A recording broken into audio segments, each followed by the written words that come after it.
ETF index mutual funds నేర్చుకుని stock మార్కెట్లో రాణించాలనుకుంటున్నారా? వెంటనే ఈ నెంబర్కి కాల్ చేయండి. నమస్తే రమగారు. నమస్తే జయ. రమగారు, మనం అపూర్వ చింతామణి చేసుకున్నాం కదా, ఎన్ని ట్విస్టులు అండి. అసలు ఎంత బాగా నచ్చిందని నాకైతే పర్సనల్గా భలే నచ్చేసింది. నాకే కాదు, మామ్స్ అందరికీ కూడా చిన్న పెద్ద తేడా లేకుండా బాగా చూసారు. కానీ ఇలాంటి ట్విస్టులు ఉన్న స్టోరీస్ చెప్పట్లేదండి మీరు. అన్ని సజావుగా వెళ్ళిపోతున్నాయి, అన్ని రకరకాల ఆలోచనలతో వెళ్ళే స్టోరీలే వెళ్తున్నాం మనం. ట్విస్ట్ స్టోరీ కావాలి. సరే, కథా చరిత్సాగరంలో విదూషకుడి కథ చెప్దాం. అయితే నీకు చింతామణి, అపూర్వ చింతామణి అంత అన్ని ఎపిసోడ్స్ రావు. ఒక 3-4 ఎపిసోడ్లు 5 ఎపిసోడ్లు వస్తాయి. ఓకే, ఒక చిన్న సిరీస్ అనుకుందాం. పూర్వం ఉజ్జయిని నగరానికి ఆదిత్యసేనుడు అని ఒక రాజుగారు ఉండేవారు. ఈయన కొంచెం బలశాలి, శౌర్య వీర్య పరాక్రమాలన్నీ ఉన్నాయి.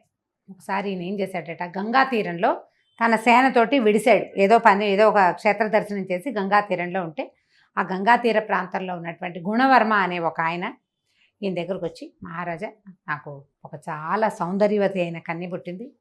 మా ఇళ్లలో అంత అందమైన పిల్ల లేదు. అయితే ఇంత చక్కని చుక్కని మా వాళ్ళకే ఇవ్వాలని అనుకోకుండా ఎవరైనా మహారాజుల ఇళ్లలో పడాల్సిన పిల్లగా భావించి ఆ పిల్లని మీకు ఇద్దామని సంకల్పించాను.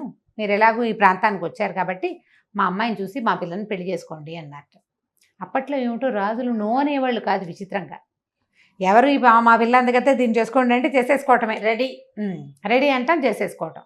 సరే, పెళ్లి చేసుకుంటే పరమాద్భుత సౌందర్యవతి ఆవిడ, మామూలు సౌందర్యవతి కాదు. ఆవిడ అందచందాలకు ఎంత లోబడిపోయాడంటే ఆయన తన తాలూకు రాజ్యభారం అంతా మంత్రులు, సేనాధిపతులు వాళ్ళ మీద పారేశాడు. ఆ భార్యతోటే ఉండేవాడు. సరే, కొంతకాలానికి ఆయనకి ఒక చక్కని అల్లారు ముద్దుగా ఉన్నటువంటి ఒక చక్కటి పిల్ల పుట్టింది. చాలా ముచ్చటగా ఉంది పిల్ల. దాన్ని అలాగే అల్లారు ముద్దుగా పెంచుకున్నాడు ఈయన. పెంచి ఆ పాపకి తేజస్విని అని పేరు పెట్టాడు. మహా తేజస్వితగా ఉంటుంది పిల్ల, చాలా అందమైన పిల్ల. తల్లి ఎంత అందగతో, తల్లితో పాటు రాచరికపు పాళ్ళు ఉన్నటువంటి తండ్రి యొక్క సౌందర్యం కూడా పుణికిపుచ్చుకుని చాలా అందంగా పుట్టింది. ఆ పిల్లంటే ఎంత ముద్దో ఎంత ఇదో. అయితే ఇలా ఎంతసేపు అంతఃపురానికే పరిమితి అయిపోయాడు ఆయన. అంటే దాంట్లోనే ఉండిపోయాడు, అంతఃపురంలోనే ఉండిపోతున్నాడు ఎక్కువగా. ఇంకా అసలు వ్యవహారాల జోలికి వెళ్ళడు. మంత్రులు చూస్తారు, సైన్యాధిపతులు చూస్తారు. ఇలాగా దానికోసమే ఉండిపోయేసరికల్లా సామంతులు కొంతమంది తిరగబడి ఏం చేస్తారు, ఈ రాజ్యాన్ని సొంతం చేసుకోవడానికి ప్రయత్నం చేస్తారు. సరే, ఒకనాడు ఏమైంది, ఒక సామంతుడు యుద్ధానికి వచ్చేసరికల్లా యుద్ధం అంటే మామూలుగా వ్యవహారాల్లోకి పెద్దగా రావట్లేదు, కానీ ఇలాంటి పెద్ద వ్యవహారాలు చూస్తున్నాడు ఆయన. సరే, ఏం చేశాడు, కూతురు కొంచెం 8-9 సంవత్సరాలు, అట్లా 10 ఏళ్ళు ఉన్నాయి ఇంచుమించుగా. ఆ పిల్లని, అమ్మాయి నేను కూడా వస్తానంటే ఒక పీడి ఏనుగు, ఆడ ఏనుగు మీద అమ్మాయిని కూర్చోబెట్టాడు. అంబారీలో చూస్తోందనమాట, యుద్ధం చూడడానికి వచ్చింది.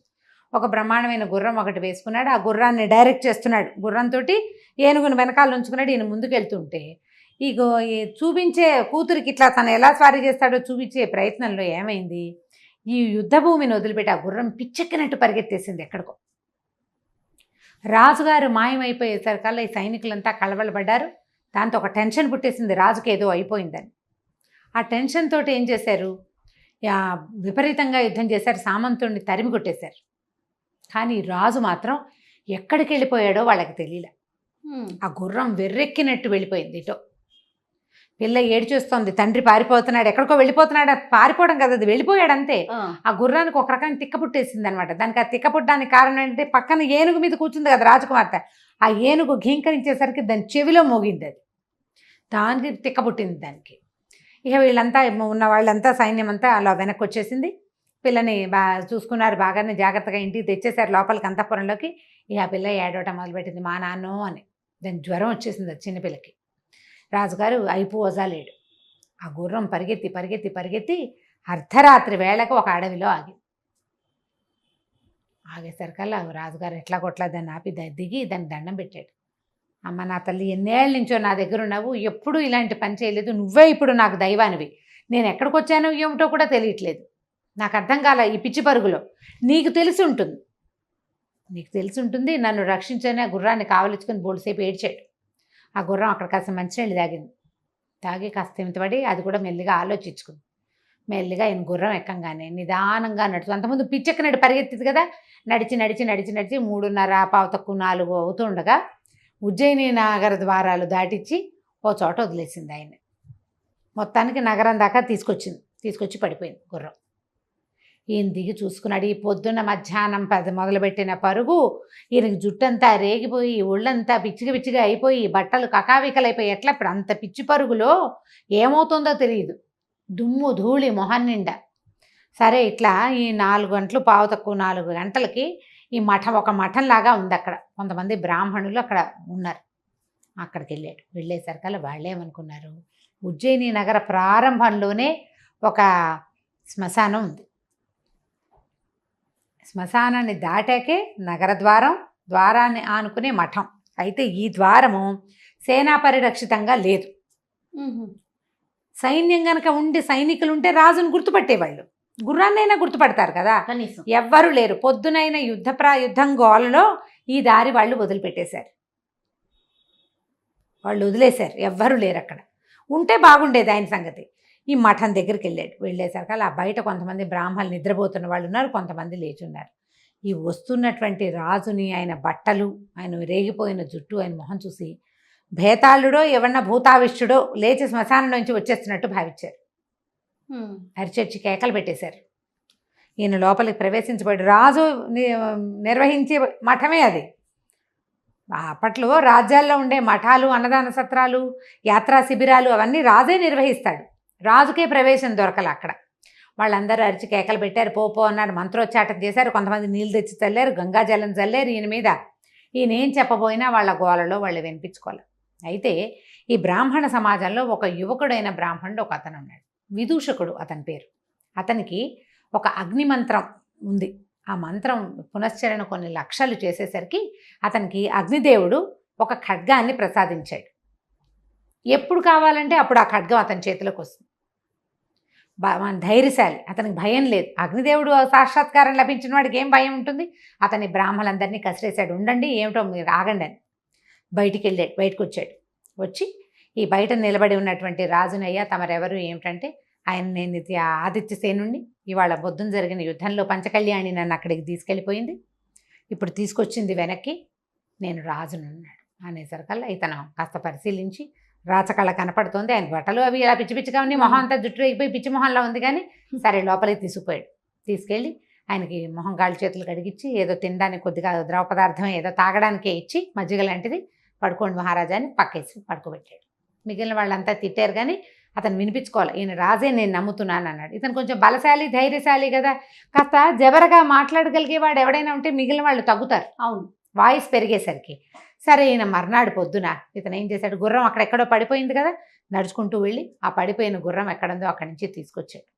గుర్రాన్ని తీసుకొచ్చి దానికి కాస్త గడ్డి గాదం, కొంచెం తినడానికి ఉలవలు అవి పెట్టి, దాణా కాస్త పెట్టి, దాన్ని కొద్దిగా నిమిరి దాన్ని స్వస్థతపరిచి జీను అది రెడీ చేసి వాకిట్లో నుంచోబెట్టాడు. ఈయన నిద్రలు ఇచ్చేసరికి ఆయన మొహం కడుక్కోవడానికి ఏర్పాట్లు చేసి కాస్త ఏదో ఆహారం పెట్టి గుర్రం ఎక్కించాడు. జాగ్రత్తగా వెళ్ళండి ప్రభు, ఇది నగరం తాలూకు ముఖద్వారమే, ఈయన కోట అక్కడెక్కడో లోపల ఉంది, చాలా దూరం వెళ్ళాలి. సరే పంపించాడు. పంపించేసరికి ఆయన అబ్బాయి నీ పేరు ఏమిటి సంగతి సందర్భం కనుక్కున్నాడు. తన పేరు విదూషకుడని, ఈ మఠంలో ఉంటాడని తెలుసుకుని ఆయన ఏం చేశాడు, సరే వెళ్ళిపోయాడు. వెళ్ళాక ఏం చేశాడంటే కొద్ది రోజులు కాస్త సెటిల్ అయ్యాక వీళ్ళని పిలిపించి వీళ్ళకి ఈ మఠానికి విదూషకుడికి మొత్తానికి కలిపి ఒక 10 గ్రామాలు వీళ్ళ పేరు మీద రాశారు. రాసేసరికల్లా వీళ్ళంతా ఆనందపడిపోయారు. అక్కడున్న బ్రాహ్మలంతా, వాళ్ళంతా ఆ ఊరు నుంచి ఈ ఊరు నుంచి చేరి ఆ మఠంలో ఉంటున్న వాళ్ళు. కొందరికి కుటుంబాలునే, కొందరికి కుటుంబాలు లేవు. వాళ్ళందరూ కలిసి ఎంజాయ్ చేయడానికి 10 గ్రామాల సంబారాలు వాళ్ళకనమాట. దాంతో వీళ్ళల్లో వీళ్ళు చాలా కలహించుకునేవాళ్ళు. నేను గొప్ప అంటే నేను గొప్ప అనుకునేవాళ్ళు, కొట్టుకు చచ్చేవాళ్ళు. వాళ్ళ రాజుగారు వచ్చినప్పుడు మొదట నేనే గుర్తుపట్టానని వాడు ఒకడు, ఇట్లా గందరగోళంగా ఉండేది.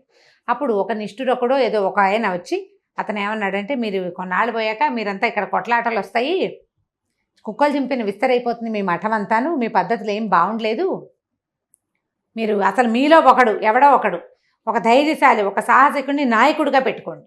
ఈ గుంపంతకి కలిపి మఠం వచ్చింది, ప్రతివాడు రాజే ఇక్కడ, అలా ఉండకూడదు కదా, ఒక నాయకుడు ఉండాలి, వాడి మాట వినాలంటే సరే ఎవరు మాలో సాహసికుడు, నాకు అంత ధైర్యం ఉందంటే అంత ఉంది, నాకు ఇంత ఉంటే ఇంత ఉంది చెప్పుకున్నారు. ప్రతివాడికి రాజు అయిపోవాలనిపిస్తుంది. అవకాశం వస్తే ప్రతివాడు నేను గొప్ప అంటాడు. అప్పుడు ఇతను ఏమన్నాడంటే, అలా కాదు, ఓ పని చేద్దాం, ఆలోచించి సరిగా ఒక నియమం పెట్టుకుందాం. ఇక్కడికి దగ్గరలో శ్మశానం ఉంది కదా, 3 దొంగల్ని కొరతేశారు అక్కడ. ఎవడైతే అర్ధరాత్రి వెళ్ళి ఆ 3 దొంగల ముక్కులు కోసుకొస్తాడో వాడు అత్యంత సాహసి, వాడే మీకు నాయకుడు అన్నాడు. బ్రాహ్మలు వాళ్ళెవరో దొంగల్ని ముట్టుకుని వాళ్ళ ముక్కులు కోయటం ఏమిటి? జనం తగ్గిపోయారు, మా వల్ల కాదనుకున్నారు. మరి ఇప్పుడు రాజ్యం చేయాలంటే ఎలాంటి వాడు కావాలి? ధైర్యం ఉండాలి వాడికి అన్నీ కదా. కావాలి, వాడికి అన్నీ కావాలి. ముక్కు కాదు, పేక్ కోయాలన్నా కొయ్యాల్సిందే. వాడు బ్రాహ్మడైతే ఏమిటి, ఇంకోటి అయితే ఏమిటి. కాబట్టి ఈ ముక్కులు కొయ్యాలి. ఎవరు చేస్తారంటే విదూషకుడు అన్నాడు, నేను చేస్తాను అని చెప్పాడు. నేను చేస్తానంటే సరే అందరు నవ్వారు. నీ వల్ల అవుతుందని. నా వల్ల అవుతుంది, నేను చేయగలను అన్నాడు. రాత్రి 12 గంటల వేళ బయటికి పంపించారు. ఏం చేస్తావో చెయ్యి నువ్వని. ఇతను ఆ మఠంలో నుంచి బయటకు వెళ్ళగానే అగ్నిదేవుడిని తలుచుకుని తనకు ఒక ఖడ్గం దొరికింది కదా, ఆ ఖడ్గం పుచ్చుకుని వెళ్ళాడు. వెళ్తే రాత్రి 12 శ్మశానంలో ఢాకినీ గణాలు తిరుగుతూ ఉంటాయిట. ఢాకినులు బతికున్న ఏమైనా ఇలా శిక్షలు పడిన వాళ్ళ రక్తం తాగుతాయి, శవాలలో మిగిలిపోయిన మాంసం ఉంటే తింటాయి. మహాభయంకరంగా భూతగణాలు ఉంటాయి అక్కడ. ఇప్పుడు ఉన్నాయో లేదో నాకు తెలియదు, నన్ను అడగండి. ఢాకినీ గణాలు తిరుగుతూ ఉంటాయి. సరే ఈయన వెళ్ళాడు. ఇలా మొహాలు పైకెత్తిపోయి ఉన్నటువంటి ఆ 3 దొంగలది ముక్కులు కోసేశాడు. కోసి ఉత్తరీయంలో మూట కట్టుకున్నాడు. వెనక్కి తిరిగి వస్తుంటే అతనికి ఒక విచిత్రమైన దృశ్యం కనపడింది. ఒక సన్యాసి ఒకడు ఒక శవం మీద కూర్చుని ఏమిటో పూజ చేసి జపం చేస్తున్నాడు. ఏమిటి వీడు చేస్తున్నది అంటే, డెడ్ బాడీ ఉంది అక్కడ. వాడు ఏదో ఒక గోరీని తవ్వి బాడీని తీసి బయటపెట్టి దాని మీద కూర్చుని జపం చేస్తున్నాడు. ఇతను ఏమనుకున్నాడు, ఏమిటి వీడికి ఏం సిద్ధి కోసం వీడు చేస్తున్నాడు, అదేమిటో చూద్దామనుకుని ఒక పక్కనే దాక్కున్నాడు. దాక్కుని చూస్తున్నాడు నేరుగా ఏం జరుగుతోందా అని. ఉన్నట్టుండి హి హి హి హి అని వినపడింది. శవంలోంచి శబ్దం వస్తుంది. శవం నుంచి శబ్దం వస్తుంది. దాని నోట్లోంచి ఒక అగ్నిజ్వాల లాంటిది వచ్చింది. దాని బొడ్డులోంచి ఇన్ని ఆవాలు ఇట్లా పైకి ఇట్లా కుప్పగా వచ్చినాయి. అతను ఇట్లా దోశలు పెట్టి ఆవాలని పట్టుకున్నాడు. ఆవాలే సన్యాసి ఆవాలని మూట కట్టి ఉత్తరీయంలో పెట్టుకున్నాడు. లే అన్నాడు. ఈ డెడ్ బాడీ ఠకీమని లేచి నుంచింది. విడాన్ చూస్తున్నాడు అనమాట. సరే ఏం చేశాడు ఈ సన్యాసి, ఎగిరి ఆ శవం భుజాల మీద కూర్చున్నాడు. ఆ శవం నడుచుకుంటూ వెళ్ళిపోతుంది. అది వాహనంగా ఉంది, కొద్దిగా గాల్లో తేలుతూ. వీడికి మన విదూషకుడికి ఇది భయం లేదు, సాహసికుడి తను. కత్తిపుచ్చుకుని తిరగలిగేవాడు కదా. సరే ఇలాగో మనం కోసుకొచ్చిన ముక్కులు మన భుజానే ఉన్నాయి కదా, దీని సంగతి ఏమిటో చూద్దామని వాళ్ళ వెనకాలే పడి వెళ్ళాడు. వెళ్ళేసరికల్లా వాడు ఎక్కడికి వెళ్ళింది, ఈ సన్యాసిని మోస్తున్నటువంటి డెడ్ బాడీ ఒక కాళీ మందిరం, పురాతన దేవీ మందిరం ఒకటి ఉంది. మామూలుగా ఎవ్వరూ తిరగరు అక్కడికి, పాడుపడిపోయి ఉంటుంది. అందులోకి వెళ్ళేసరికి శవం ఢామ్ అని కింద పడిపోయింది. అది కింద పడిపోయింది. ఈయనేమో దిగి సన్యాసి లోపలికి నడిచి వెళ్ళిపోయాడు. శవం పని అయిపోయింది అక్కడ. దాన్ని అక్కడ ఆపి తను లోపలికి వెళ్ళాడు అనమాట. మళ్ళీ అతను లేస్తే బయటకు వస్తే ఇది లేచి నుంచుంటుంది. అక్కడి నుంచి లోపలికి వెళ్ళాడు. లోపలికి వెళ్ళేసరికి ఆ సన్యాసి పెద్ద చూస్తే లోపల బ్రహ్మాండమైన కాళీ విగ్రహం కనిపించింది. భైరవ శక్తి చాలా పెద్దది. వీడు పోయి దండం పెట్టాడు. సన్యాసి ఈ మన విదూషకుడు అట్లాగే చూస్తున్నాడు ఉత్సాహంగా. ఏంటి జరుగుతుంది ఇప్పుడు అనేసరికల్లా, నేను నీకు శవ పూజ చేశాను, నాకు ఏమిటి ఆకాశగమన శక్తి లభించింది. వీళ్ళు ఆకాశంలోనే వచ్చాడు, అతను పరిగెత్తుకుంటూ రాలా. శవం కొంచెం గాల్లో తేలుకుంటూ వచ్చింది. ఆకాశగమన విద్య లభించింది నాకు. మరి ఇప్పుడు ఏం చేయమన్నావో చెప్పు. ప్రపంచంలో ఉన్నవన్నీ నాకు కావాలి, నాకు అన్నీ కావాల్సిందే. ఎలాగైనా నేను ఏం చేయమంటే అది చేస్తాను, ఎలాగైనా నువ్వు చెప్పింది చేస్తా. నువ్వు శవ పూజ చేయమన్నావు, చేశాను, అది అయిపోయింది. ఇప్పుడు నన్ను ఏం చేయమంటావు అని అడిగితే ఈ భైరవ శక్తి లోపల నుంచి చెప్పింది, ఆదిత్యసేనుడి కూతురుని తెచ్చి నాకు బలివ్వు, అప్పుడు నీకు సకల విద్యలు సిద్ధిస్తాయి. ఆదిత్యసేనుడు ఎవరు? ఈ విదూషకుడు రక్షించిన రాజు. ఆయన కూతురు తేజస్విని అనే పిల్ల. విదూషకుడు ఆశ్చర్యం, ఏమిటి నేను ఉండగానే నేను ఒకడు ఇంత శక్తివంతుడిని ఈ రాజ్యంలో ఉంటే ఆదిత్యసేనుడు కూతుర్ని ఎవడైనా దొంగతనం చేయటం ఏమిటి? ఏం జరుగుతుందో చూద్దామని అతను అక్కడే కూర్చున్నాడు. ఈ సన్యాసి బయటకు వచ్చేసాడు. బయటికి రాగానే శవాన్ని లే అన్నాడు. అది లేచి నిలబడింది. నోట్లోంచి మంట వస్తుంది దానికి. దాని మీద కూర్చుని వీడేం చేశాడు, అంతఃపురానికి వెళ్ళిపోయాడు సన్యాసి. వెళ్ళిపోయి ఆ పడుకునున్న తేజస్విని ఎత్తుకున్నాడు, తీసుకొచ్చేసాడు. పిల్ల గోలుగోలుమని ఏడుస్తోంది, ఎవ్వరికీ వినిపించట్లా. తీసుకొచ్చేసాడు. తీసుకొచ్చి ఇక్కడ పెట్టాడు ఈ దేవి మందిరంలోకి. అమ్మాయిని చూసేసరికి విదూషకుడికి అర్థమైపోయింది, పిల్లని వీడు బలి చేసేస్తాడు ఇప్పుడు అని. ఈ అమ్మాయిని రక్షించాలి. ఆ అమ్మాయికి ఒక 16 ఏళ్ళు ఉన్నాయి, 16 ఏళ్ళు, ఓ 16 ఏళ్ళు అంటే పెళ్ళిడికి వచ్చిన పిల్లే. ఆ పిల్లని తీసుకొచ్చేసాడు. తీసుకురాగానే మూల నుంచునున్నాడు విదూషకుడు. తీరా చూస్తే ఆ పిల్లని ఒక చోట కూర్చోబెట్టి అది ఏడ్చేస్తుంది మా నాన్న అమ్మ అనుకుంటూ. అర్ధరాత్రి మరి నిద్రలో తీసుకొచ్చాడు కదా, వాడు ఆ కత్తి తీసి ఆ పిల్లని చేసే లోపల ఈ విదూషకుడు వీడి దగ్గర ఆగ్నేయాస్త్రం ఉంది, తన దగ్గర అగ్ని ఇచ్చినటువంటి అస్త్రం ఉంది కదా, ఆ కత్తి ఆగ్నేయాస్త్రం పేరున్నటువంటి పెద్ద మహాఖడ్గం. ఆ ఖడ్గంతో ఒక దుర్మార్గుడా రాజకుమార్తెని నేను చూస్తుండగానే నువ్వు సంహరిస్తే నా రాజభక్తి ఏమైనట్టు? మొన్నే కదా రాజుగారిని రక్షించి ఇంటి దగ్గర దింపాను నేను అని చెప్పి ఒక్క దూకులో దూకి ఏం చేశాడు, దాన్ని ఆ కాపాలికుడు తలెగర కొట్టేశాడు కత్తి పెట్టి. కొట్టేసరికల్లా కాపాలికుడు చచ్చిపడిపోయేసరికల్లా ఈ అమ్మాయి బేరమని నేర్చేస్తుంది. ఒక క్షణం అయ్యేసరికి అమ్మాయికి అర్థమైంది తనని చంపబోతున్నవాడు చచ్చిపోయాడని, అక్కడ ఇంకో పెద్ద మనిషి నుంచున్నాడని. వీడు పంచ కట్టుకుని పిలక అది ఉండి విభూతి పండురాలు ధరించిన విదూషకుని చూసేసరికల్లా ఎక్కడో చూసినట్టుంది అమ్మాయికి. జ్ఞాపకం వచ్చింది, చాన్నాళ్ళ క్రితం సభలో చూసింది ఇతన్ని, కానీ అతనేనని మేకౌట్ చేయలేకపోయింది. అప్పుడు ఏమన్నాడు, అమ్మా నేను రాజకుమార్ని, మీరు భయపడకండి, నా పేరు విదూషకుడు, మీ రాజ్యంలో వాడినే, నేను మిమ్మల్ని రక్షించాను, అదండి బయటికి వెళ్దామన్నాడు. బయటికి వెళ్దామంటే అర్ధరాత్రి, ఇది శ్మశానం, వీళ్ళు ఎక్కడున్నారు, ఊరికి ఈ ఉజ్జయిని నగరానికి ఓ చివరి ఉంది, మనం అదేగా చెప్పుకున్నాం మొట్టమొదట. ఈ చివరి నుంచి రాజుగారి మహల్ ఎక్కడుంది, నగరంలో బాగా అవతల వైపుకుంది, సగానికి పైగా అవతలకు వెళ్ళాలి. ఈ పిల్లని అర్ధరాత్రి తీసుకుని ఎట్లా వెళ్తాడు? ఇందాకటి వాడు ఏం చేశాడు, కాపాలికుడు ఆ శవం భుజాల మీద కూర్చుని వచ్చాడు. ఇంతలో ఒక ఆకాశవాణి వినపడింది. అక్కడ అశరీరవాణి, ఆకాశవాణి అనకూడదు, శరీరం లేదు, శబ్దం వినిపించింది. విదూషకుడా, నువ్వు చాలా తెలివిగల పనిచేసావు, వీడిని సంహరించేసావు. ఓ పంచి, వీడి చెంగున ఒక ఆవాల మూట ఉంది, ఆ ఆవాల మూట వల్ల ఆకాశ గమన శక్తి వస్తుంది. ఇవాళ ఒకరోజు రాత్రికి నీకు ఆ ఆవాలు తీసుకుంటే నువ్వు ఎక్కడికి వెళ్ళాలంటే అక్కడికి వెళ్ళగలుగుతావు. మళ్ళీ నెలలో, వచ్చే నెల ఇదే రోజున ఇక్కడికి రా నువ్వు అని వచ్చింది సౌండ్. ఈ పిల్ల కూడా వినది. అక్కడి నుంచి ఈ శవం తాలూకు బట్టలు అవి చూస్తే ఉత్తరీయంలో ఆవాలు వచ్చినాయి. అప్పుడు శవం బొడ్డులో నుంచి ఆవాలు ఎగిరితే పట్టుకున్నాడు కదా, ఆ పట్టుకున్న ఆవాలు మూట కట్టాడు. ఆ మూట కట్టిన ఆవాలు తీసుకుని ఇతను ఏం చేశాడు, ఆ అమ్మాయిని చేత్తో పుచ్చుకొని నేను రాణిగారి అంతఃపురంలోకి వెళ్ళిపోవాలని ప్రార్థించాడు. అనుకోగానే రైమని ఒకటే ఎగురు వెళ్ళిపోయాడు. ఆ అమ్మాయితో సహా అంతఃపురంలో వాలేసరికల్లా, అమ్మా నువ్వు పడుకో, మరి ఆకాశగమన విద్య ఇవాళ ఒక్కరోజే ఉంటుందండి అని చెప్పింది కదా ఆ శరీరమణి, మరి నేను వెళ్ళిపోతాను, రాత్రి అంటే వెళ్ళిపోతా, తెల్లారేసరికి నేను విడిగా నడిచి వెళ్ళలేను కదా అంటే, ఆ పిల్ల బోరుమని నడిచింది. నువ్వు వెళ్ళిపోవద్దు, నన్ను అక్కడ బతికిచ్చావు, ఇక్కడ ఉండటానికే నాకు భయంగా ఉంది, నువ్వు పక్కనే ఉంటే ధైర్యంగా ఉంటా. వాడు కనుక లేచొస్తే, లేదా ఆ శవం మీద ఎత్తుకెళ్ళాడు నన్ను, ఆ శవం లేచొస్తే మనం ఏం చెయ్యాలి? కనీసం నీ చేతిలో కత్తుంది, నీ దగ్గర ఆవాలున్నాయి, ఆ రెండు ఉన్న నువ్వు ఉంటే నాకు ధైర్యంగా ఉంటుందని పిల్ల ఏడ్చేసరికల్లా ఇంకేం చేస్తాడు? సరేలే కానున్నది కాకమాందని ఆ ఆవాల చెంగును మూట అలాగే ఉంచుకొని ఆ అమ్మాయిని పడుకోమన్నాడు. తనేమో ఓ పక్కన కుర్చీలో కూర్చున్నట్టు చల్లగా నిద్ర పట్టేస్తుంది. ఇది ఎంత పరిగెత్తాడు, శ్మశానానికి వెళ్ళాడు, శ్మశానం నుంచి పరిగెత్తుకుంటూ వచ్చి కాళికాలయానికి వచ్చాడు, ఆ శవం వెనకాల పరిగెత్తుకొచ్చాడు, తిరుగుతున్నాడు హైరాణ. దాంతో నిద్ర పట్టేసింది. ఈ పిల్ల మాత్రం పెద్దగా నిద్రపోలే, భయంతో అలాగే అతను చూస్తూ కూర్చున్నది. తెల్లవారేసరికల్లా లేచి బయటికి వెళ్ళి, పాపం ఈయన అలసిపోయాడు, ఆయన పడుకున్నాడని. కానీ ఈ లేచి బయటికి వెళ్ళంగానే చెలికత్తలంతా లోపలికి వచ్చేసారు. వచ్చి ఇక మంచానికి ఒక మంచం పక్కనే ఉన్న కుర్చీలో ఇంచుమించు మంచంగో కోడికి వెనకాలన్న భాగానికి హెడ్ రెస్ట్కి తల అంచి నిద్రపోతున్న విదూషకుడు మగవాడిని అంతఃపురంలో చూసేసరికల్లా కేకలు పెట్టారు. వాళ్ళంతా కేకలు పెట్టారు. అంతఃపుర రక్షకులు వచ్చేసి ఈ విదూషకుని చేత పుచ్చుకొని పదండి ముందు రాజుగారి దగ్గరికి అన్నారు. అనేసరికల్లా ఈ అమ్మాయి కూడా వచ్చింది వెనకాల. విదూషకుడిని రాజు దగ్గర ప్రవేశపెట్టారు.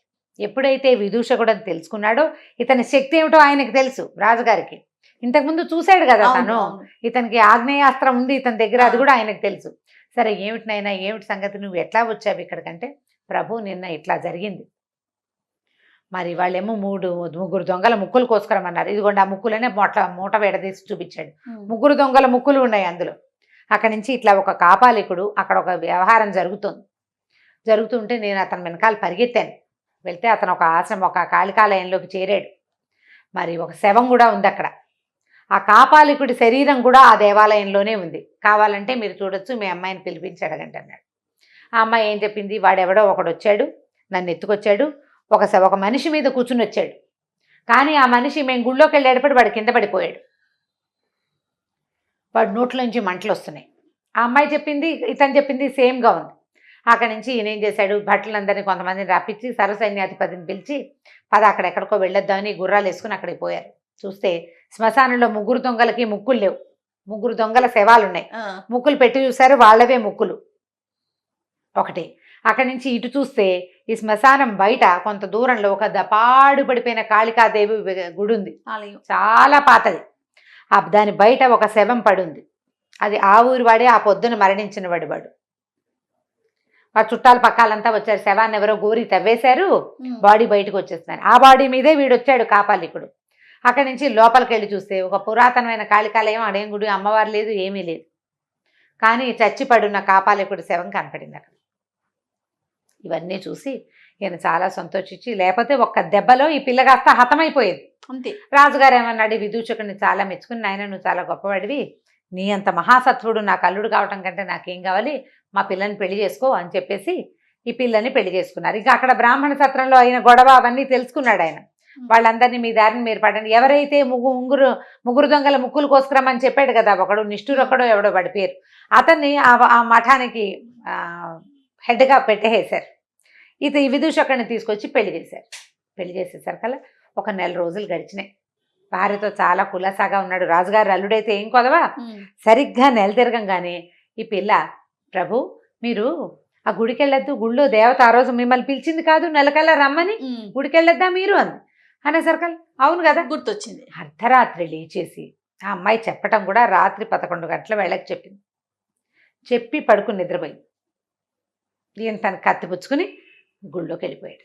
గుళ్ళోకి వెళ్తే గుడి ఎక్కడుంది, అది పాడుపడిన గుడి. ఆ గుడిలో ఏముందో ఇతనికి తెలియదు. మళ్ళీ మొదట వెళ్ళినప్పుడు పెద్ద ఇంత జేజమూర్తి కనబడింది. రాజుగారితో వెళ్ళినప్పుడు ఏం లేదు, ఏదో ముగ్గులు గిగ్గులు అన్నీ ఉన్నాయి, అమ్మవారి విగ్రహం మాత్రం అక్కడ లేదు. కాపాలికుడి శవం ఉంది. ఇప్పుడు వెళ్ళేసరికి అలా గుళ్ళోకి అడుగు పెడితే అది గుడి కాదు, ఏదో ఒక మహాహర్మ్యం లాగా ఉంది. లోపల ఒక అందమైన అమ్మాయి కూర్చుని ఆ అమ్మాయి ఏం చెప్పిందంటే, ఈయన ఏం చేశాడు, గుడి బయట నిలబడి, నేను విదూషకుడిని, నేను వచ్చాను, నెల తర్వాత రమ్మన్నావు అంటే, రా లోపలికి అని కేక వినపడింది. లోపలికి వెళ్తే అది ఒక హార్మ్యం లాగా ఉంది. లోపల ఒక అమ్మాయి కూర్చుని. ఆ అమ్మాయి ఏం చెప్పిందంటే, నేను విద్యాధర రాజైన విద్యాధర సేనుడి కూతుర్ని, నా పేరు భద్ర. నేను ఆ శ్మశానంలో ఇవి డాకినీ గణాలు ఉన్నాయి కదా, వాళ్ళని చూడ్డానికి వచ్చాను. నువ్వు ఎప్పుడైతే 3 దొంగల ముక్కులు కోసావో అప్పుడు నేను నీ వంకే చూస్తున్నాను, నువ్వు చాలా అందంగా ఉన్నావు, నువ్వు నాకు నచ్చావు. ఆ తర్వాత నువ్వు కాపాలికుడిని వెనకాల తిరిగావు, అక్కడి నుంచి ఇక్కడికి వచ్చావు, నేను నిన్ను వెంబడించి ఇక్కడికి వచ్చేసా. వచ్చిన తర్వాత నాకు తెలిసింది నువ్వెంత శక్తిమంతుడివో, నీ దగ్గర ఎలాంటి మంత్రశక్తి ఉందో తెలిసింది. అందుకనే నేను ఆ అశరీరవాణిని నేనే ఆ ఆవాలు తీసుకోమని నీకు ఆజ్ఞ ఇచ్చాను. నిజానికి ఆవాల్లో ఏమీ లేదు, ఆ శక్తి నాది, నీ ఆకాశగమన విద్య నాది. నేను వచ్చాను నీతో పాటు అక్కడికి, నీకు కనపడకుండా. నెల తర్వాత రమ్మని నేనే నీకు చెప్పించాను. నాకు తెలుసు రాజకుమార్తెను పెళ్లి చేసుకుంటావని. ఓ 1 నెల రోజులు నువ్వు ఆ భార్యతో గడిపి తర్వాత నా దగ్గరకు వస్తామని ప్లాన్డ్గా చెప్పాను నీకు. ఆ అమ్మాయిని ఆవేశించి ఇవాళ ఇక్కడికి రావాలని గుర్తు చేసింది కూడా నేనే. నేను నిన్ను ప్రేమించాను, నాతో ఉండిపోవాలి. ఈయన రాజకుమార్తెని రాజుగారిని అన్నీ వదిలిపెట్టేశాడు. విద్యాధర కన్నా తిరుగుతూ ఇక రాజుగారి కూతురు ఎందుకు, ఉంది పెళ్ళాం ఉండి అని చెప్పి ఈ అమ్మాయితోటి ఉండిపోయాడు. కొన్ని రోజులు గడిచిపోయినాయి. అక్కడ రాణిగారికి యువరాణి తెల్లవారి నిద్రలేచి భర్తేడి చూసుకుంది. మా ఆయనేడి ఏడవటం మొదలుపెట్టి. రాజుగారు రాణిగారు అంతా ఏమైపోయాడు, రాత్రి 11 గంటలకి తాంబూలాలు ఇచ్చారు. తర్వాత ఏమైందో తెలీదు. అప్పుడు ఈ అమ్మాయి గుర్తు చేసుకుని, కాదండి గుళ్ళోకి వెళ్ళుంటాడు, ఆ గుడికి నేను చెప్పానంటలా. ఆ పిల్ల గుర్తులేదు, నేనే గుళ్ళోకి వెళ్ళాలని గుర్తు చేశానని గుర్తులేదు. ఏడ్చేడ్చి శోకాలు పెట్టాక ఇతనికి తల్లిదండ్రి లేరు, చుట్టాలు పక్కాలు లేరు, ఎవరింటికి వెళ్ళాడు, ఏమయ్యాడు అని ఓ ప్రశ్నలు వచ్చాక తట్టింది. అవాళ్ళండి నన్ను కాపాలికుడు చంపైపోయిన రోజున ఆ గుళ్ళో శక్తి జేజీ నెల తర్వాత రమ్మంది, ఓవేళ ఆ గుళ్ళోకి వెళ్ళాడేమో నాన్నగారండి అంది. అనగానే వీళ్ళంతా పొలోమని గుళ్ళోకి వెళ్తే అదొక పాడుబడిన దేవళం. అవాళ్ళు ఏం చూసారో ఇప్పుడు కూడా అక్కడ అదే ఉంది, ఏమీ లేదు. నిజానికి ఆ గుళ్ళోనే ఉన్నాడు విదూషకుడు. ఆ లోపల ఒక హర్మ్యం లాంటిది, అదంతా మాయ మహత్యాల్లో ఉందన్నమాట. అతను అక్కడ ఉన్నా కూడా వీళ్ళకి కనపడలా. అయితే ఏమైంది, ఈ రాజుగారు అంతా వెతికిస్తున్నాడు, అన్ని బ్రాహ్మణ అగ్రహారాలు ఆ ఊళ్ళు ఈ ఊళ్ళు వెతికేస్తున్నారు, చెరువులు దొరువులు వెతుక్కుంటుంటే ఒక యోగి ఒక ఆయన ఈ దీనికి వచ్చాడు సభకి. వచ్చినప్పుడు ఆయన యువరాణిని చూసి, అమ్మాయి నువ్వేం బెంగపెడకు, మీ ఆయన మంచి ఏమంటారంటే దివ్యోత్తేజాన్ని పొందుతున్న దశలో ఉన్నాడు, ఇప్పుడు తిరిగి వస్తాడు, తిరిగి రాడేమో అని భయపడబోక నువ్వు, ఆయన చాలా దివ్య వైభవాన్ని పొందుతున్న పరిస్థితుల్లో ఉన్నాడు అతని జాతకం ప్రకారం. నీ జాతకం ప్రకారం కూడా కొద్ది రోజులు నీతో భర్త ఉండడు, కానీ అతను బతికే ఉన్నాడు, తిరిగి వస్తాడు, నువ్వు కంగారు పడద్దన్నారు. అనేసరికి సరే అమ్మాయి కాస్త ఏడుస్తున్నా, భర్త లేడని మూసుకున్నప్పటికీ నిదానిచ్చింది, ఏడుపు తగ్గించుకుంది. ఈ భద్రతో ఉన్నాడు కదా, ఈ భద్ర ఇతను కొన్నాళ్ల పాటు బాగా ఎంజాయ్ చేశారు, హాయిగా ఉన్నారు వాళ్ళిద్దరే. ఒకనాడు ఈ భద్రకి ఒక స్నేహితురాలు ఉంది, యోగేశ్వరిని. ఆవిడొచ్చి ఏం చెప్పిందంటే, నువ్వు విద్యాధర కన్యవయ్యి ఇలాగా ఈ మానవుడితో జతకట్టామని వాళ్ళందరూ నీ మీద కోపంగా ఉన్నారు, నిన్ను శిక్షించడానికి వచ్చేస్తున్నారు, పారిపో ఇక్కడి నుంచి. ఎలా పారిపోవాలి? ఇక్కడి నుంచి తూర్పు వైపున కార్కోటకం అనే ఒక నగరం ఉంది, అది దాటాక సీతద అనే ఒక నది ఉంది, ఆ నది దాటిన తర్వాత ఉండిన పర్వతం, ఒక సిద్ధపర్వతం ఒకటి ఉంది అక్కడ, సీతోద అనే నది, దాని తర్వాత ఒక సిద్ధపర్వతం. ఆ పర్వతం మీదకి విద్యాధరులు రారు, నువ్వు ఇమీడియట్గా అక్కడికి పారిపో, తలదాచుకో, వీళ్ళు రారు, నువ్వు వెళ్ళి ఉండగలుగుతావు, స్త్రీవి, నువ్వు మానవుడితో జతకట్టున్నావు కాబట్టి, మగవాళ్ళు రాలేరు, నిన్ను శిక్షించలేరు. మరి ఇప్పుడు నేను వీడినేం చేయను అని వాడు ఏడ్చింది. నేను ఇతను వదిలిపెట్టలేంటే ఏం పర్వాలేదు, ఇతను మహాసత్వుడు, తన దగ్గర ఆగ్నేయాస్త్రం ఉంది, పైగా అసలు వెరుపు లేదు, ఇతనికి విషయం కొద్దిగా చెప్పి నువ్వు ఇక్కడి నుంచి లేచక్క పారిపో ఇక్కడి నుంచి, వాళ్ళు వచ్చే లోపల అని చెప్పి వెళ్ళిపోయింది. ఈ భద్ర కాస్త ఏడ్చి దుఃఖించి మొత్తానికి ఆ భర్తకి తన ఈ విదూషకుడికి చెప్పిందనమాట, నేను కార్కోటక నగరం ఉంది, దాని తర్వాత ఈ నది ఉంది, ఆ తర్వాత విద్యాధర సిద్ధపర్వతం ఒకటి ఉంది, విద్యాధరులు రారు, నేను అక్కడికి వెళ్ళిపోతున్నాను, నువ్వు అక్కడికి రా, ఈ ఉంగరం ఉంచుకో అని ఒక ఉంగరం వేలికి పెట్టింది. డింగమని మాయమైపోయింది. ఈయనకి తెలిసింది తను ఎక్కడున్నాడు. అమ్మాయి మాయమైపోగానే ఆమె పెట్టినటువంటి ఆకాశ హర్మ్యం ఉంది చూడు లోపల, మాయ హర్మ్యం కూడా మాయమైపోయింది. ఈయన పాడుపడిన కాళికాలయంలో కూర్చుని ఉన్నాడు. హడిలిపోయాడు, ఏమిటి నేను ఇక్కడికి ఎందుకు వచ్చాను అని. కానీ అతనికి ఏమనిపిస్తోంది, ఒక కళలాగా తను ఇక్కడికి వచ్చినట్టు, ఇక్కడ ఒక విద్యాధర కన్యక మహాసౌందర్యవతి ఉన్నట్టు, తను దాంతోటే చాలా కాలం గడిపినట్టు జ్ఞాపకం ఉంది, కళ లాగా అనిపిస్తుంది. వేలికేమో ఉంగరం ఉంది, అంటే ఇదంతా నిజం. అయ్యో నాకు ఆ కళ్ళలో చూస్తున్న స్త్రీయే కావాలని ఉంది. ఎలా అక్కడికి వెళ్తాం? సరే ఆవిడేదో చెప్పింది కదా, ఎక్కడికో వెళ్తున్నానని చెప్పింది, అక్కడ సిద్ధాశ్రమంలో సిద్ధపర్వతం మీద ఉంటుంది, అక్కడికి వెళ్ళాలి. సరే ఏం చేశాడంటే నిదానంగా బయటకు వచ్చాడు. వస్తూ ఏం చేశాడు, అక్కడ పూజా సామాగ్రి ఏవో ముగ్గులేసి చెత్తగా ఉంది కదా, అదంతా ఒంటి నిండా పూసుకున్నాడు, బట్టలు చించేసుకున్నాడు. చించుకుని బయటకు వచ్చాడు. భద్రా అని అరుస్తూ బయటకు వచ్చేసరికల్లా ఆ చుట్టుపక్కల ప్రాంతంలో ఉన్న ప్రజలంతా రాజుగారు అల్లుడు విదూషకుడి కోసం వెతుకుంటున్నారు కదా, వచ్చాడు విదూషకుడు దొరికాడు అన్నారు. తీసుకుపోయి రాజుగారి ఆస్థానంలో అప్పచెప్పారు. ఈయన భద్ర అంటాడు, బట్టలు ఉంచుకోడు, చింపేసుకుంటాడు, ఏది కనపడితే అది ఒంటికి పూసేసుకుంటాడు, భద్ర అంటుంటాడు. ఏమండు, ఏమీ మాట్లాడు. వచ్చాడు కదా భర్త, ఈవిడేం చేసింది, శుభ్రంగా రాజకుమార్తె స్నానం అది చక్కగా చేయించి భోజనం పెట్టపోతే సగం భోజనం తిన్నాడు. అక్కడి నుంచి లేచేళ్ళు అక్కడ ఏదో బూడిదుంటే పొయ్యిలో బూడిదంతా పూసేసుకుంటాడు ఒంటికి. వాళ్ళు వీళ్ళు ఉచ్చాటన చేసేవాళ్ళు, భూత వైద్యులు, రకరకాల వాళ్ళు వచ్చారు. ఎవరు ఏం చేసినా ఆ భద్రా మాండు, బూడిది పోసుకోవడం మాండు, బట్టలు చింపుకోవడం మాండు. ఒక ఉన్మత్త దశ.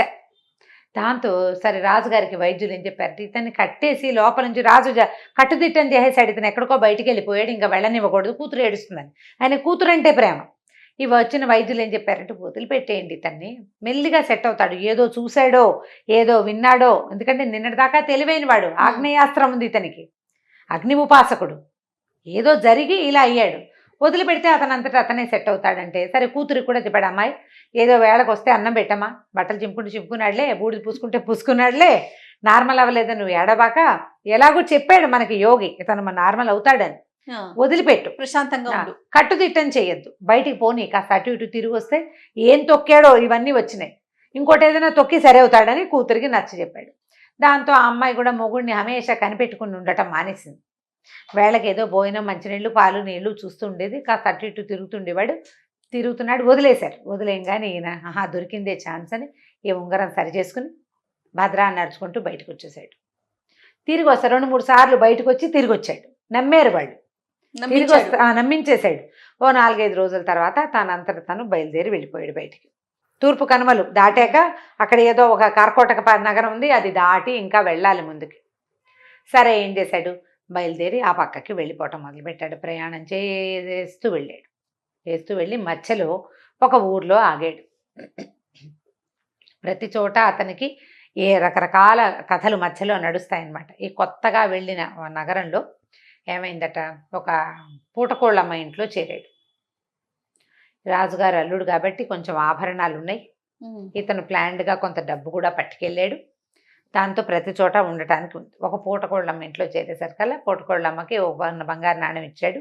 ఆ పూట 2-3 రోజులు ఆవిడ అన్నం పెట్టింది. 3వ రోజున ఆవిడ ఏడుస్తూ, నాయన మన నా ఇల్లు నీకు దానం ఇస్తున్నాను, తీసుకో నాయన, నీకు ఇదిగో ఇల్లు కాగితం అని తీసుకొచ్చి చేతిలో పెట్టింది. తెల్లబోయాడు, ఇదేమిటమ్మా కాగితం ఇస్తున్నావు, ఏదో అన్నం పెట్టావు, నేను నీకు ₹1 ఇచ్చాను, రేపు పొద్దున వెళ్ళిపోతాను నేను అంటే, కాదు నాయన, ఇక నేను బతికి కూడా వృధానే, చచ్చిపోతాను నేను ఎలాగోను, ఇక నేను బతికుండి కూడా ఏమీ ఉపయోగం లేదు, చచ్చిపోతాను, చచ్చిపోయే ముందు ఒక సద్బ్రాహ్మణుడికి, ఒక ఉత్తమ వ్యక్తికి నా ఆస్తి పాస్తి ఇల్లు వాకిలు ఇచ్చేస్తే సరిపోతుందని అనిపించింది అనేసరికల్లా నీకు అంత కష్టం ఏమొచ్చింది, ఏమిటి నీ బాధ ఏమిటమ్మా అని అడిగాడు. అడిగేసరికల్లా ఏం చెప్పాను ఆయన, ఈ ఊరు రాజుగారు, ఆయన పేరు దేవవర్మ ఏదో రాజుగారు, ఆయన చాలా కాలం దుఃఖించి పిల్లలు లేరని ఏడవగా ఆయనకు ఒక కూతురు పుట్టింది, సర్వాంగ సుందరి, దుఃఖలబ్ధిక అమ్మాయి పేరు, దుఃఖం వల్ల పొందిన పుత్రిక కాబట్టి ఆ పేరు పెట్టారు. ఈ దుఃఖలబ్ధిక మహాసౌందర్యవతి. రాజుకి తన కూతురుని చూసుకుని ఎంత గొప్ప. సరే ఏం చేశాడు ఆయన, ఒక ఆయనకి ఇచ్చి పెళ్లి చేశాడు ఇంకో రాజుగారికి, పక్క ఊరి రాజుగారికి, సామంత ప్రభుకి. ఈ పెళ్ళయింది, పొద్దున పిల్లాన్ని ఇద్దరిని అంతఃపురంలోకి పంపించారు. అమ్మాయి బాగానే ఉంది, అబ్బాయి చచ్చిపోయాడు. పెళ్లి కుమారుడు మరణించాడు. దాంతో ఆయన ఏం చేశాడు, మళ్ళీ పెళ్లి చేశాడు. రెండోవాడు పోయాడు. 4 పెళ్ళిళ్ళు చేశాడు వరుసగా ఆయన. ప్రతివాడు వివాహం అవుతుంది, అంతఃపుర ప్రవేశము, రాజకుమార్తెని ఆయన ఏమీ చేయడు, కానీ వాడు చచ్చిపోతాడు. దాంతో రాజు కొళ్ళు మండిపోయింది.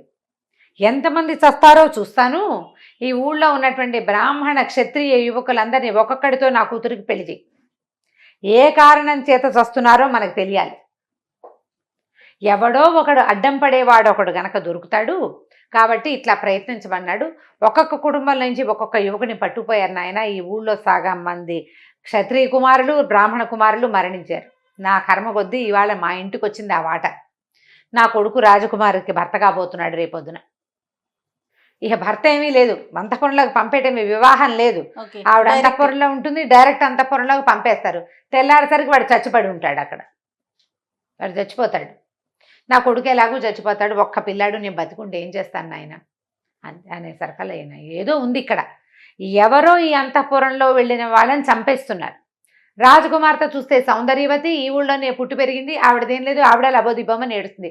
నాకు వద్దు నాన్న, ఇలా నా కోసం ఎవరిని చంపద్దు నాన్న అని అమ్మాయి ఏడుస్తోంది. తండ్రి వింటల్లా. పిల్ల మంచిదే, ఏదో జరుగుతోంది. సరే ఏమన్నాడమ్మా, అన్నం పెట్టావు 3 రోజుల నుంచి, నీ రుణం తీర్చుకుంటా నేను, నాకేమన్నా అవుతుందని నువ్వు బెంగ పెట్టుకోవద్దు, నీ కుమారుడి ప్రాణాలకి నా ప్రాణం అడ్డేస్తా, వాడిని పంపద్దు, నేను వెళ్తాను అన్నాడు. నేనే నీ కొడుకునని చెప్పు, నేను వెళ్తా అన్నాడు. కొద్దిగా భయపడింది, కానీ ఇతని సత్వము, అతని ధైర్యము, ఆ మాటల్లో ఉన్న తెంపరితనము అవి చూసేసరికి ఒప్పుకుంది. సరేనా, సరే రాజకుమార్తె అంతఃపురానికి బయలుదేరాడు విదూషకుడు. పౌండ్రపట్టణం అనే చోటకి వెళ్ళాడు. పూటకోళ్ళమ్మ ఇంటికి వెళ్ళాడు. పూటకోళ్ళమ్మ ఇంటికి వెళ్ళాడు. ఆవిడేమో నాస్తంతా నీకు ఇచ్చేస్తాను. ఏమిటంటే రాజుగారి కూతురు సంగతి చెప్పింది. ఏమన్నాడంటే, నీ కొడుకు బదులు బకాసురుడి దగ్గరికి భీమసేనుడి వెళ్ళినట్టుగా నేను వెళ్తానమ్మా అని చెప్పాడు. వెళ్ళాక ఏమైందో చూడాలి ఇప్పుడు మనం. సరే విదూషకుడు ఏం చేశాడు, సాయంకాలం చీకటి పడింది, శుభ్రంగా పూటకోళ్ళమ్మ పాలు పెరుగు పోసి అన్నం పెట్టింది, తిన్నాడు, వెళ్ళాడు. వెళ్తే లోపలికి వస్తుంటే అందరు చూస్తున్నారు, పాపం ఎంత బాగున్నాడు, మరి చక్కగా ఉన్నాడు అనుకున్నాడు. లోపలికి పోయాడు. పోయాక ఆ రాజకుమార్తె బిక్కమొహం వేసుకుని చూసింది, ఏం చేసి చచ్చిపోవడానికి వచ్చినట్టే కదా, అయ్యో ఎంత బాగున్నాడు, వీడన్నా బతికితే వీడితో కాపురం ఉంటుంది కదా నాకు అని అనుకుని బాధపడుతుంది. అమ్మ మీ దారి మీరు పడుకోండి, నేను చూస్తానన్నాడు. రాజకుమార్తె వెళ్ళి పడుకుంది. ఈయనేం చేశాడు, గదిలో ఒక పక్కన కూర్చుని ఉన్నాడు. ఒక మూల అగ్నిని తలుచుకుని ఆగ్నేయమైనటువంటి ఖడ్గాన్ని తెచ్చారు. తలుచుకోగానే చేతిలోకి వస్తుందన్నమాట. ఆ ఖడ్గాన్ని ధరించి ఒక మూల కూర్చున్నాడు. అర్ధరాత్రి అయిపోయింది. ఎవరు వస్తున్నారు అయితే దీనికి ఏం డౌటు, ఏదైనా సర్పమో ఏదైనా పురుగో ఏదో వస్తోందని అనుకుంటున్నారు. సర్పము పురుగు రాలా. కాసేపటి అయ్యాక ధన అడుగుల చప్పుడు వినపడింది. ఈ ఒక పెద్ద బ్రహ్మాండమైన పర్సనాలిటీ ఉన్న ఒక రాక్షసుడు వచ్చాడు అంతఃపుర ముఖద్వారంలోకి, ఆ గదిలోకి, ఆ గది తాలూకు ముఖద్వారంలోకి. అక్కడి నుంచి 2 చేతులు చాప, ఒక చెయ్యి ఇట్లా ఒక చెయ్యే చేతులు చాపాడు లోపలికి. చెయ్యి చాపి ఇట్లా అంటున్నాడు. అంటే ఎవరో దొరికితే దొరికిన వాడిని పట్టుకుంటారనమాట, ఈ రాజకుమార్తెతో పాటు ఉన్నవాడిని. ఈయన ఏం చేశాడు, వెంటనే ఆ కత్తి తీసి, ఓ దుర్మార్గుడా, నువ్వే వచ్చిన ఈ ఊళ్ళోకి, ఈ అంతఃపురంలోకి వచ్చిన మగవాళ్ళందరినీ తినేస్తున్నట్టున్నావు, నీ సంగతి చెప్తానుండని ఈ కత్తి పెట్టి ఒక్క వేటేశాడు. చెయ్యి తెగిపోయింది. ఇక్కడ దాకా చెయ్యి లోపల చాపాడు కదా, దెబ్బదాకా తెగిపోయి చెయ్యి అట పడిపోయింది. పడిపోయేసరికి రాక్షసుడు గగ్గోలు పెడుతూ పరిగెత్తుకుంటూ వెళ్ళిపోయాడు. అంతఃపురంలో ఎవరు కదలిక లేరు. ఈయన హాయిగా అయిపోయిందిగా. ఈ రాక్షసుడు చెయ్యి ఎలా పడిందంటే సరిగ్గా ఆ ద్వారానికి అడ్డంగా పడింది, ఇంకోళ్ళు ఎవరు లోపలికి రానివ్వకుండా. ఈయన ఖడ్గాని పక్కకు పెట్టుకుని శుభ్రంగా తను కూడా ఒక తివాసి చూసుకుని పడుకుని నిద్రపోయాడు. ఇంకెవరు రారు, వీడే ప్రతిసారి వస్తుంది. తెల్లవారేసరికల్లా గంటలు మోగాయి. ఇంకేముంది, శవమే, వాడు ఉండడు, చచ్చిపడి ఉంటాడని అనుకున్నారు. తీరా చూస్తే ఈయన చక్కగా హాయిగా పడుకుని నిద్రపోతున్నాడు. రాజకుమార్తె పడుకుంది. ఆవిడ లేచి చూసింది. అంతా వీళ్ళంతా వచ్చారు బయట నుంచి, పని వాళ్ళు వస్తారు కదా, అంతఃపుర సైనికులు, రక్షకులు, ఈ అమ్మాయిని సేవించేటువంటి సేవకురాళ్ళు, రాజుగారు, మంత్రి గారు, సైన్యాధిపతి, సమస్తమైన జనాభా వచ్చి చూసేసరికల్లా కళకళ్ళాడుతూ నుంచుని ఉన్నాడు విదూషకుడు. ఆశ్చర్యపోయారు. ఆ రాక్షసుడి చెయ్యి లోపల కనపడింది. నాయన, ఎవరు మహానుభావుడివి, నువ్వు ఎక్కడి నుంచి వచ్చావు ఏమిటి అంటే ఈ విషయం వ్యవహారం అంతా చెప్పాడు. మా అమ్మాయిని వివాహం చేసుకో, ఇక్కడే ఉండన్నారు వాడు. కొద్ది రోజులు ఉన్నాడు అక్కడ, వివాహం చేసుకున్నాడు. మరి ఎవరి వల్ల ఆ అమ్మాయి రక్షించబడుతుందో ఆ పిల్ల నా దుఃఖలబ్ధికని అతనికే ఇవ్వాలి. కొద్ది రోజులుండి నేను వేరే వ్యవహారం మీద వెళ్తున్నానని చెప్పేశాడు. చెప్పి బయలుదేరాక ఏమైంది, ఈసారి ఏమైందంటే ఒక ఓడ వర్తకుడితోటి అంటే సముద్రం మీద ప్రయాణాలు చేసే ఒక వర్తకుడితోటి స్నేహం అయింది. ఇతనికి కార్కోటక నగరం, అక్కడికి వెళ్ళాలి ఈయన.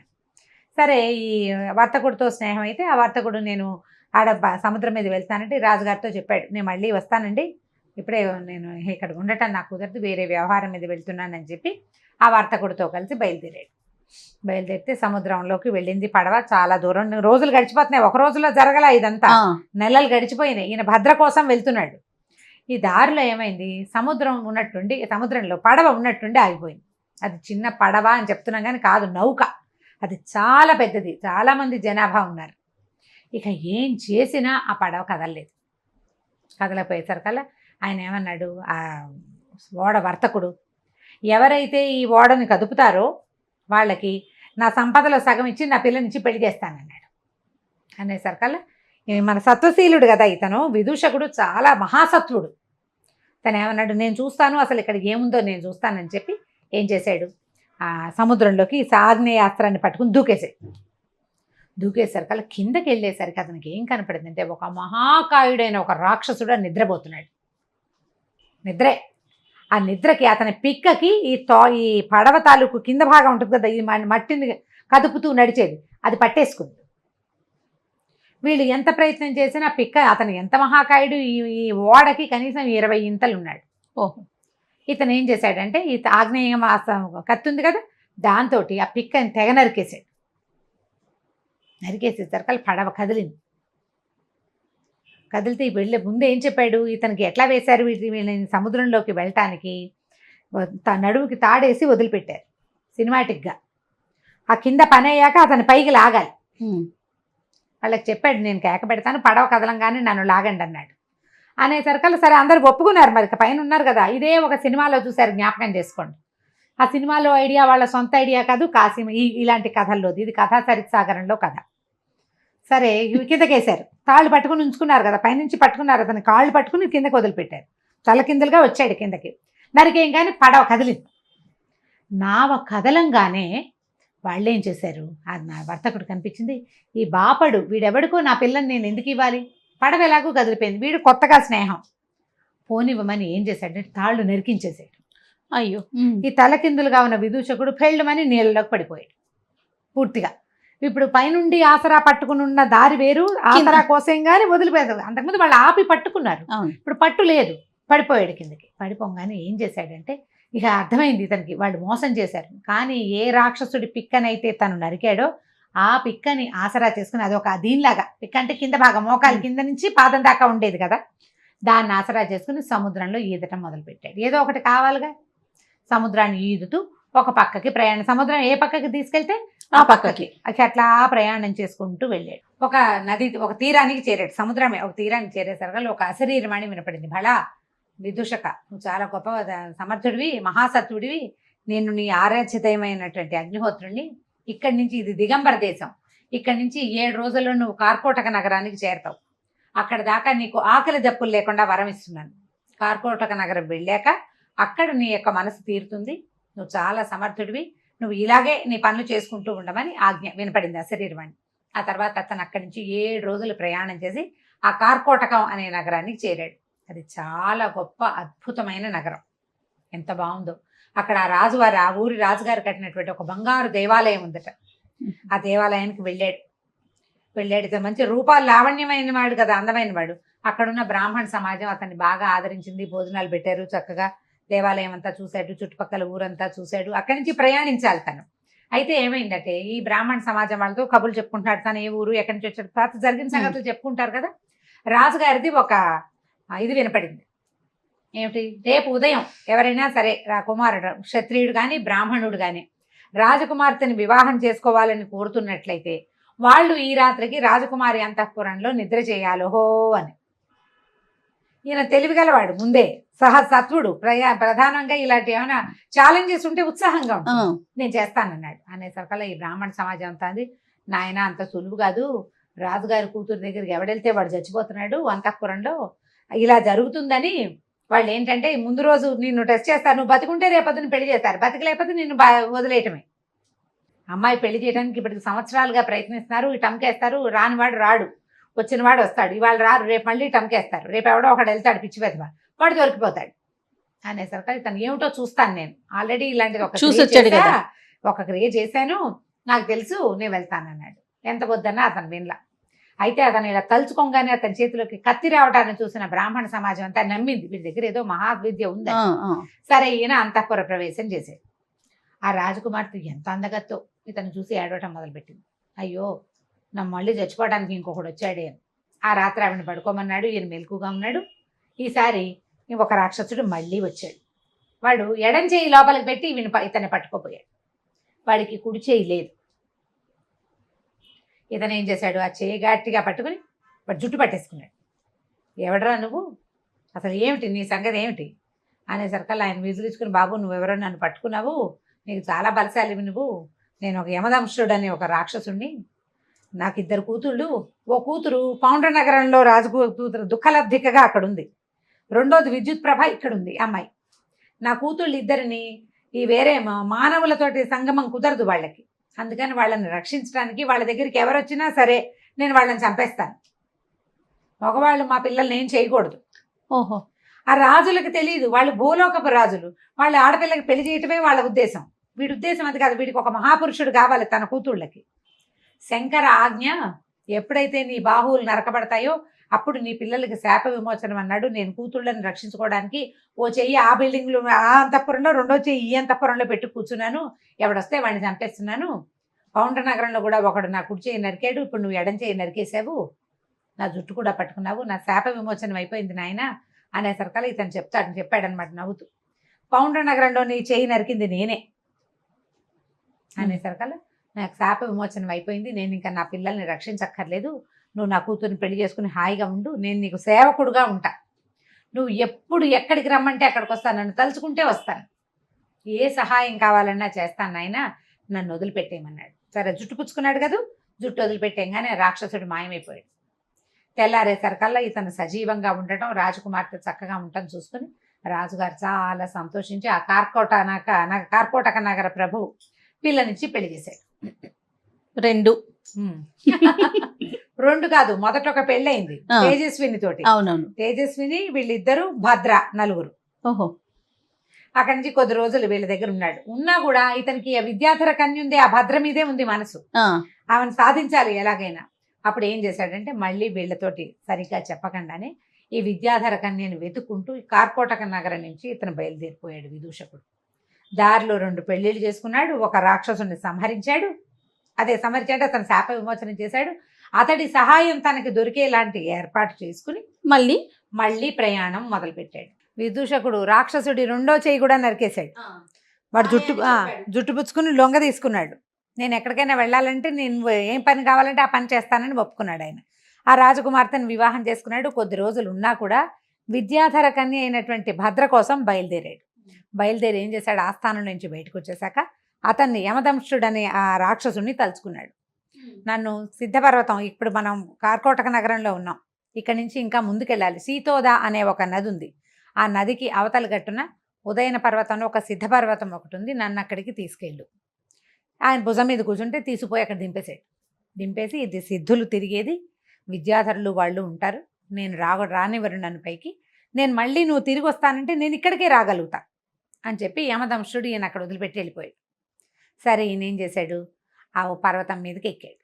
ఎక్కితే ఎక్కగా బాగా చక్కగా తోటలాగా ఉండి ఒక బంగారపు దిగుడు బావి ఒకటి కనపడింది అక్కడ.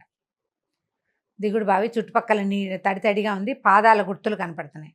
అంటే ఇక్కడ ఎవరో తిరుగుతారనమాట. సరే ఏం చేశాడు, ఓ పక్కన కూర్చుని ఉన్నాడు. చాలాసేపటికి కొంతమంది ఆడవాళ్ళు ఇంత బిందెలు పుచ్చుకుని వచ్చారు. ఆడవాళ్ళవే పాదాల గుర్తులు అనమాట. ఓ పక్కన కూర్చున్నాడు. పక్కన కూర్చుంటే అడిగారు, ఎక్కడ వాడివి, ఏమిటి నువ్వు అంటే, ఊరికే చూడడానికి వచ్చాను అన్నాడు. ఈ నీళ్ళు ఎవరికి తీసుకెళ్తున్నారు అంటే, వాళ్ళలో ఒక ఆవిడ ఏం చెప్పిందంటే, విద్యాధర కన్యక ఒక ఆవిడ భద్ర అని ఉంది, ఆవిడ స్నానానికి తీసుకెళ్తున్నాము అంది. ఇది మనవాడికి కావాల్సింది ఆవిడే కదా. సరే ఏం చేశాడు, వాళ్ళు బిందెల్లో నీళ్ళు నింపుకుంటున్నారు కదా, బిందెలో ఒక ఉంగరం వేసేసాడు. ఒక ఉంగరం ఇచ్చింది భద్ర, ఆ ఉంగరం వేసేసాడు. అయితే ఆ అమ్మాయి ఏ బిందెలో వేశాడో ఆ బిందె తాలూకు అమ్మాయి ఇచ్చి, అయ్యా కొంచెం ఎత్తవా ఈ బిందె నాకు, బిందె ఎత్తాలి కదా, ఇట్లా ఎత్తి పైన పెట్టాలి. బిందె ఎత్తి భుజం మీద పెట్టాడు. అక్కడే ఉన్నాడు. ఆ చుట్టుపక్కల తోటల్లో బొళ్ళని పళ్ళు గిళ్ళు ఉన్నాయి, కోసుకుని తిన్నాడు. ఆ నువ్వు దగ్గరే కూర్చున్నాడు కదలకుండా. ఈ ఆడాళ్ళంతా నీళ్లు పుచ్చుకుని వెళ్ళారు. అక్కడ స్నానశాలలో పోసారు. ఆ బిందెత్తి నీళ్లు పోస్తుంటే ఆవిడ ఒళ్ళో పడింది ఆ ఉంగరం. భద్రకి ఒళ్ళో పడేసరికల్లా ఉంగరం చూసుకోగానే ఆవిడకి తెలిసిపోయింది వచ్చేసాడని. ఇది ఎక్కడ దొరికింది ఈ ఉంగరం ఏమిటంటే, అయితే వీళ్ళు ఏమన్నారు, ఈ బిందె పట్టుకొచ్చిన అమ్మాయి అక్కడ ఉన్న ఒక వ్యక్తితోటి మాట్లాడింది, ఆయన ఎవరో నవయువకుడు మానవుడు, చక్కగా సంస్కృతం మాట్లాడుతున్నాడు, అక్కడ ఉన్నాడని చెప్పేసరికల్లా ఈ అమ్మాయి పరిగెత్తుకుంటూ వెళ్ళి చూసుకుంటే ఈయన అక్కడే ఉన్నాడు. సరే హాయిగా ఉన్నారు కొంతకాలం పాటు సంతోషంగా ఉన్న తర్వాత అతను ఏమనుకున్నాడంటే, ఇక్కడి నుంచి వెళ్ళిపోవాలి. ఆ అమ్మాయి ఏమందంటే, నాకు నువ్వే కావాలి, నీతోటే ఉంటాను, కానీ నేను భూలోకంలోకి వచ్చానా మా విద్యాధరులు వచ్చి నన్ను పట్టేసుకుంటారు, సిద్ధపర్వతం మీద ఉంటే నన్ను ఎవరు పట్టుకోరు. అప్పుడు అతను ఏమన్నాడంటే, నీకు నేను కావాలంటే ఈ విద్యాధరత్వాన్ని వదిలిపెట్టి శక్తులు వదిలేసుకో, నువ్వు మానవులతో పాటు ఉండి మానవులతో కలిసి తిరుగుతూ కలిసి వీళ్ళతోటి విహరిస్తూ వివాహం చేసుకుని పుత్రులను సంతానం కంటానంటే మీ వాళ్ళు ఒప్పుకోరు, శక్తి వదిలిపెట్టేసుకో, విద్యాధర శక్తులు ఏవి వాడవు నువ్వు, అప్పుడు నువ్వు నాతో హాయిగా ఉండొచ్చు కదా అంటే ఆవిడ దానికి రెడీ అయిపోయింది. ఇప్పుడు మనం కోటీశ్వరుల ఆడపిల్లలు ఆస్తులు వదులుకుని అబ్బాయిల దగ్గరికి వెళ్ళిపోయినట్టు, ప్రేమించిన వాడి దగ్గరికి వెళ్ళినట్టు ఆవిడ మొత్తం శక్తి అంతా వదిలిపెట్టేసుకుంది. నేను మొత్తం శక్తులు వదిలిపెట్టేస్తాను, నన్ను నువ్వు తీసుకెళ్ళిపో. సరే ఇతను ఏం చేశాడంటే, మనం అక్కడ దాకా వెళ్తే కనుక యమదంశుడు వస్తాడు, అక్కడికి వెళ్ళిపోదాం అని చెప్పేసి ఆ అమ్మాయిని తీసుకుని అక్కడి నుంచి బయలుదేరాడు. తన స్నేహితురాళ్ళు 2-3 ఉన్నారు, వాళ్ళకి చెప్పింది భద్రేశ్వరి మొట్టమొదట ఇక్కడికి పారిపో అని చెప్పింది కదా, ఆవిడ 4 రోజులు వీళ్ళని హాయిగా ఉండండి తర్వాత వెళ్ళిపోదురు కానంటే, ఆ విద్యాధర పర్వతం సిద్ధపర్వతం మీద హాయిగా చాలా అద్భుతమైన చెరువులు దొరువులు, ఎంత చక్కగా ఉంటుందో పర్వతం. మామూలుగా మన హిమాలయాలే చాలా బాగుంటాయని చెప్తాం కదా, ఈ సిద్ధపర్వతాలలో ఏంటంటే గైరికాది ధాతువులు ఉంటాయి, మొక్కలకే మణులు కాస్తాయట ఆ ప్రాంతంలో. అలాంటివి అన్నీ చూసి సంతోషంగా అక్కడున్న మొత్తం వింతలు విడురాలు అన్నీ చూసేశాక, అంటే హనీమూన్ అయిపోయాక బయలుదేరారు. ఈ పర్వతం దిగొచ్చి యమదంశుడిని పిలిచారు. పిలిస్తే ఆయన వీళ్ళిద్దరిని భుజం మీద ఎక్కించుకొని బయలుదేరాడు. మొట్టమొదటి ఎక్కడికి వెళ్ళాడు, కార్కోటక నగరానికి వెళ్ళి అసలు రాక్షసుడి మీద ఎక్కి వస్తున్న వీళ్ళని చూసి అందరూ ఆశ్చర్యపోయారు ప్రజలంతా.